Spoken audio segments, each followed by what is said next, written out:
My name is Nicholas Harmer. I am currently a senior biomedical engineering student at George Fox University. My name is Megan Dyer. I am a recent graduate from George Fox University in mechanical engineering. My name is Kaylee Rutherford. I'm a senior mechanical engineer at George Fox. My name is Tanisha Manabusin. I'm a senior biomedical engineering major at George Fox University. We heard about Inventor through our school, and they give us opportunities to apply through the school.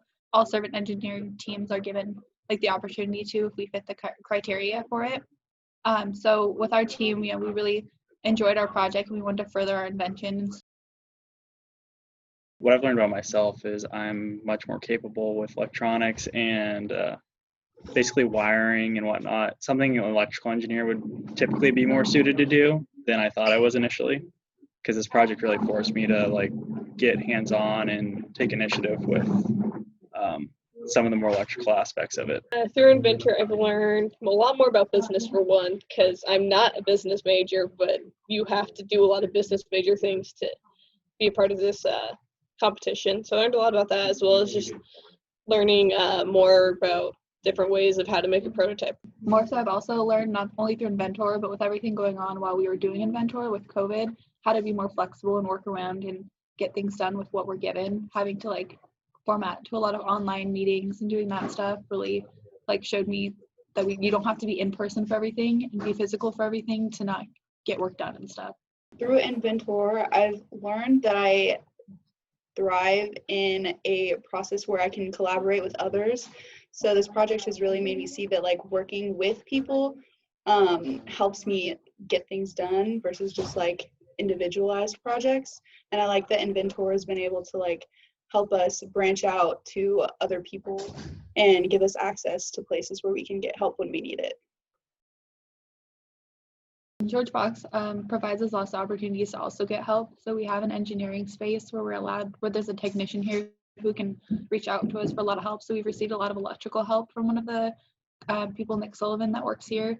So he's been a ton of help with our project, and Justin Johnson for getting us access to certain machinery equipment that would be too expensive to buy with the Inventor money and stuff, as well as getting some of the materials and stuff that are a little bit more difficult to get as well.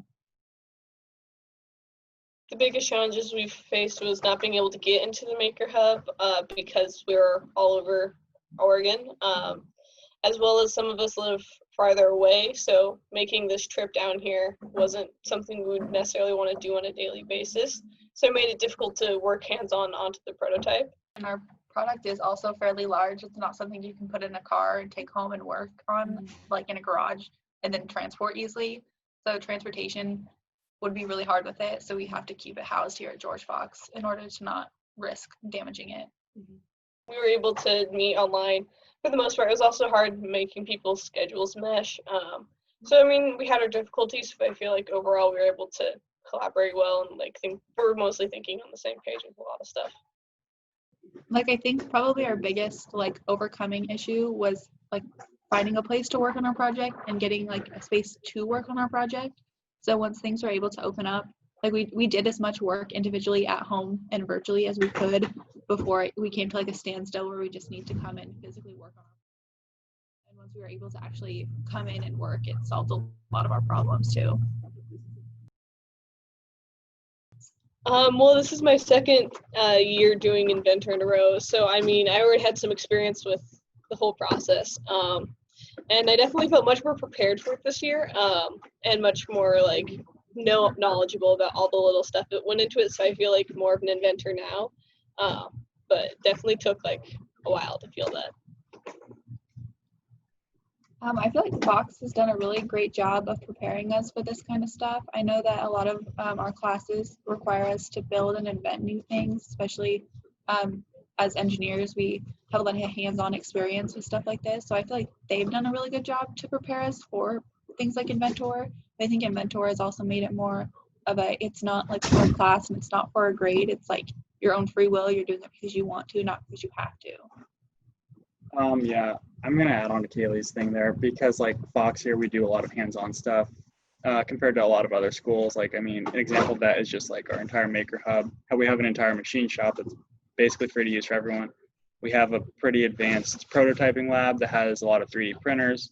And so that's also part of the reason like our project came about, is because Fox is so hands-on and we have that opportunity to use the 3D printers. And this whole process has really required us to use those resources more than we might normally within a school year. So I definitely do feel like more of an inventor.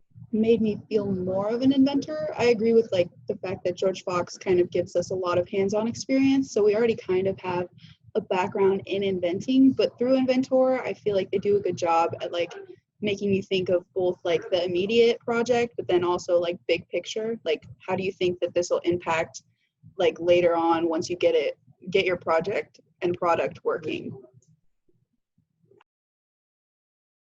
Omicron Plastics is basically taking failed 3D prints from 3D printers here in our makerspace or like smaller scale printing areas, and grinding them down, breaking them down, putting them through an extrusion and melting process to extrude and reuse that failed or non-used plastic and reuse it again through 3D printers.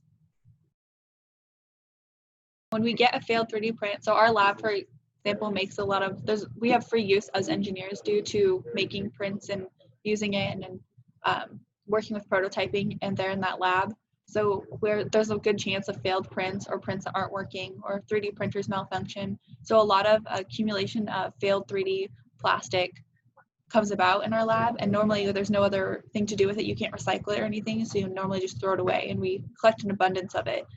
So we looked into trying to find a way to do something with that plastic or find a way to recycle that plastic.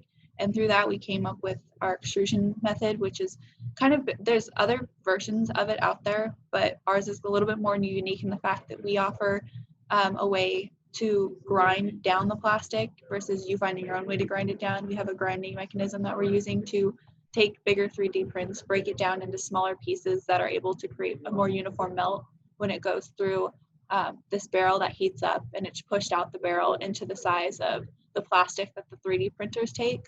And that plastic can then be put through a 3D printer and reused to reprint new prints, basically. I don't know if people will feel like an individual huge impact, but it reduces the amount of plastic that is being thrown into landfills or ocean or wherever. And plastic pollution has been a big thing that people have been trying to work for and like reduce.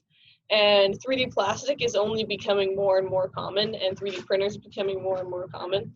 So that means that the waste they're going to produce is becoming more prevalent. And so we just want to find a way to reduce that, and then also help like the school, if they're able to reuse the plastic, that's saving them money on not having to buy more filament, because they're just able to reuse filament that they've already used before. We started this project through our school class called Civil Engineering, which is actually, I think it's only one credit class. Yeah, they lessen the credits of it so that we can make it more of a mission versus a class assignment, so we like get more personal with it. And our faculty advisor had given us the task of trying to do something that would impact the environment, or something that would better, like our biggest thing was something that everybody impacts is the environment. Like no matter how much we try to be green, we're always doing something to negatively impact the environment and where we live.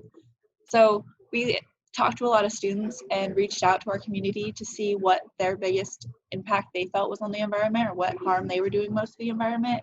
And a lot of people said the lack of recycling they do, or how much trash they throw away that they know is recyclable, but they don't know what to do with it.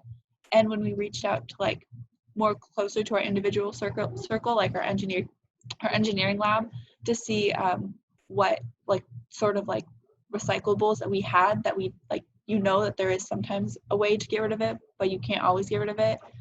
We reached out to our like engineering hub officer or head guy, Justin, and he had suggested that the 3D printers create a lot of waste, and if there was anything that we could do with it. So we it was mostly through like interviewing people and reaching out to people and seeing what people felt was the biggest impact that they had, that was small but amounts to a lot over all time.